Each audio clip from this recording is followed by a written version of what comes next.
Il nous reste les vendeurs. Jerry l'a avoué tantôt. Columbus sera vendeur. Maintenant, vendeur pourquoi? Évidemment, il a mentionné la formation se doit de rester intacte. Par intact, évidemment, c'est vendeur. Il y a quelques joueurs qui peuvent quitter. D'après moi, les joueurs qui vont quitter, il a mentionné Victor Kozlov. Jason Smith aussi, c'est un défenseur défensif quand même dans le cas de Smith. C'est un défenseur qui a 77 de défense et 78 pardon, de checking. Moi, je peux voir une équipe aller chercher ça. C'est le genre de défenseur. Jason Smith, c'est le prototype même du défenseur échangé à date limite des transactions. Hein, le vétéran qui peut aider une formation. Donc, dans ce cas-là, ces deux joueurs-là pourront quitter. Sinon, je ne pourrais pas dire nécessairement les autres, mais certainement ces deux joueurs-là. Donc, Columbus va être vendeur. Dans le cas d'Edmonton, on a mentionné que Chris Campbell est disponible. Oui, c'est un défenseur quand même correct. Oui, fiable. Radek Bank aussi, comme joueur de centre, c'est un joueur sûrement qui est appelé à quitter. C'est des petits éléments. C'est quelqu'un qui cherche des petites emplettes. Tu sais, il est 4h55, centre d'achat ferme à 5h. Là. Tu rentres là, Edmonton, tu dis, ah, moi je vais prendre un Campbell et un banc pour emporter. Et le tour est joué. Voilà, et donc, je suis certain que les deux joueurs ne seraient pas tristes de quitter l'Alberta. Ben, il fait froid, puis... c'est pas chaud, les temps sont difficiles, voilà. mais c'est quand même promis un brillant avenir. Mais malheureusement, ils n'y seront plus pour pouvoir en bénéficier, donc aussi bien faire ses valises. Voilà. Et dans le cas des Kings de Los Angeles, c'est une formation qui est appelée peut-être à monter éventuellement. Mais le directeur général, et là, Dominique Godard, je pense, va l'avouer, a manqué de temps au cours des années. Au début, les premières années, les Kings étaient très forts. Et là, pas une mauvaise gestion, plutôt un manque de gestion. Oui. Qui a amené les Kings là où ils sont.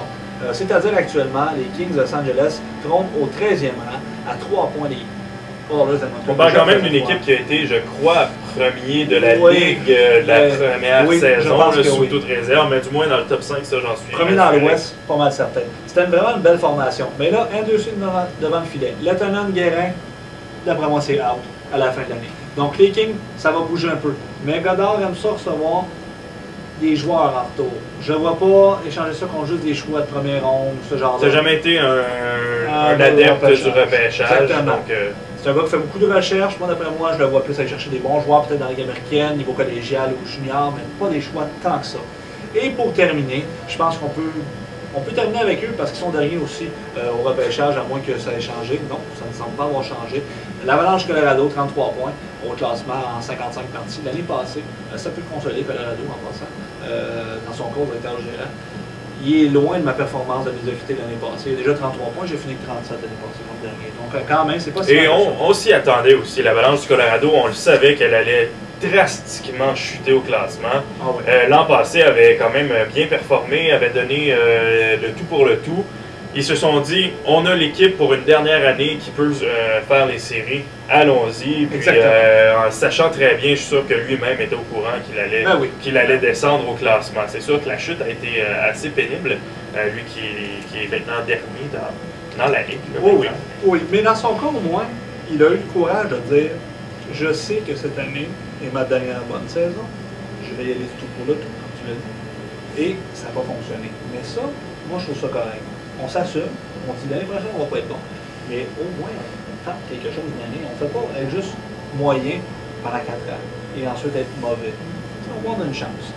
Dans son cas, évidemment, il faut qu'il rebâtisse.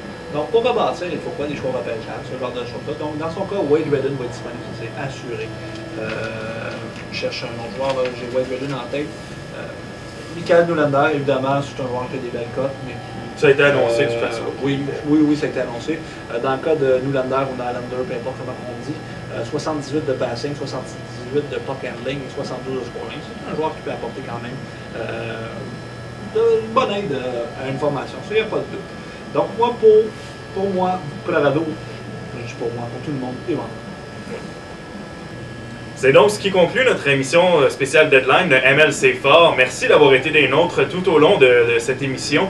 Et en grande primeur, je tiens à vous annoncer que le duo de MLC Fort, composé bien sûr de votre humble serviteur et de votre fidèle analyste, le J-Champ, allons être à CKC à la Saint-Valentin à compter de 15h45, syntoniser le 730 de AM, car nous serons en ondes tous les deux. Alors, il y aura d'autres dévoilements qui se feront plus tard au cours de la semaine, mais l'an passé, à la Saint-Valentin, on avait sorti le spécial Deadline. Cette année, ce sera en grande primeur à CKC. Soyez des nôtres, ça va valoir la peine, je peux vous le garantir. Alors, en mon nom personnel et au nom de Champ, bien sûr, nous vous souhaitons une bonne semaine, un bon deadline et nous vous disons Zultec!